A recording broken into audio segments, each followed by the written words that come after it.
Hello, La. Lumabas lang po ako ha. Bumili po kasi ako ng gamot ni nanay eh. Eh kasi yung nireseta po ni Dr. Flores, wala po dun sa pharmacy sa ospital. Apo, pabalik na rin po ako. Sige. Uy! May aksidente! La, wait lang po ah. Mutiya! Tulungan niyo kami! Tumawag ang ambulansya!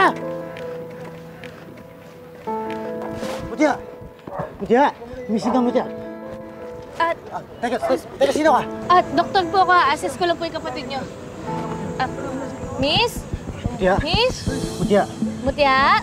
Mutiya, gumising ka na, Mutiya! Cha? Mutiya! Mutiya! Dahan-dahan lang. Dahan-dahan lang po. Mutiya, dahan-dahan lang. Kamusta ka? Anong nararamdaman mo? Masakit sa'yo, ha? Alam mo, braso ko po. Tulungan niyo kami! Tumawag ang ambulansya! Antay lang natin yung ambulansya. Hoy! Saan ka pupunta? Taas ka, no? Siraulo ka, pinahamak mo ako ng kapatid ko! Hindi mo tatakas! Kuya, huwag mo na siya pansinin! Hoy, dito ka lang! Kuya! Dito ka lang! Kuya, ano ba? Hoy! Hoy! Kuya! Kuya, huwag mo kayo dito! Ate, pwede ba natin siya puntahan? Ate!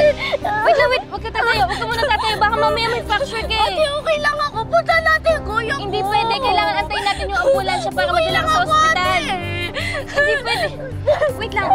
Huwag ka muna tatayo, please. Ate, puntahan natin, kuya ko. Delikado siya doon.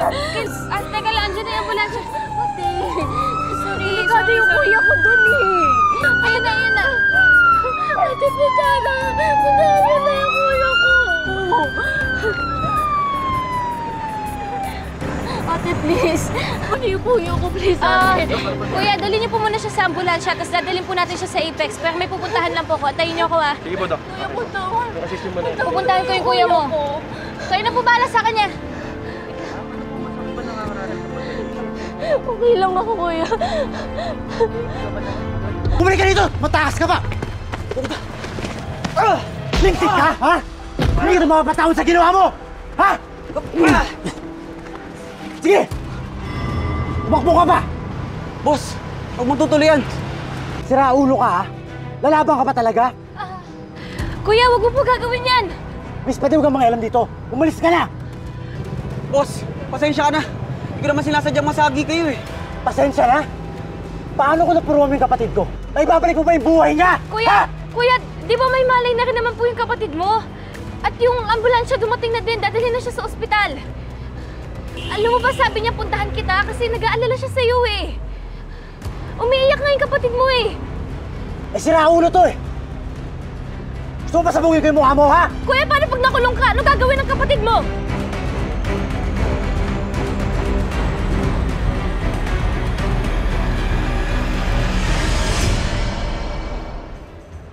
Pasalamat ka at hinahanap na ako ng kapatid ko.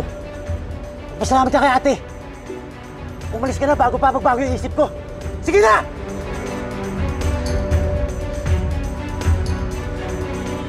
Asan yung kapatid ko?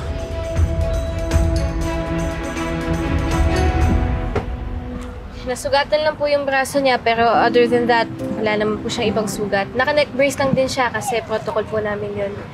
Pero pagdating po sa ospital, ipapa-x-ray ko pa rin po siya tsaka CT scan para ma-sure na wala siyang internal bleeding. Salamat po, Dok.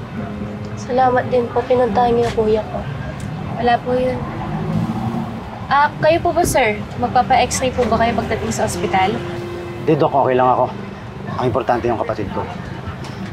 Dok, pwede pakigawa sa kanya lahat ng pwede niyong gawin para lang makasigurado tayo na ligtas yung kapatid ko. Oo naman po. Mga kuya, pag okay na po kayo, diretso na po tayo sa Apex Hospital. Sige po. Hello? Sorry na na-aksidente lang yung kapatid ko, pero papunta na rin po ako. Sige po.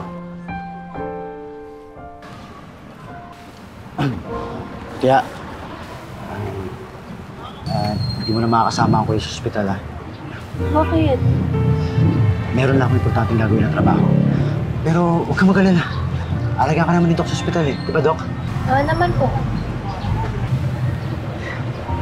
Babalik ako. Okay? Mag-iingat ka, kuya.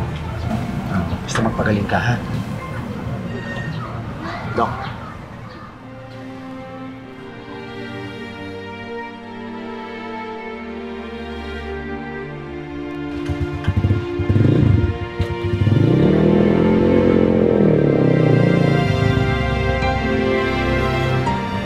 Sweet niyo naman magkapatid.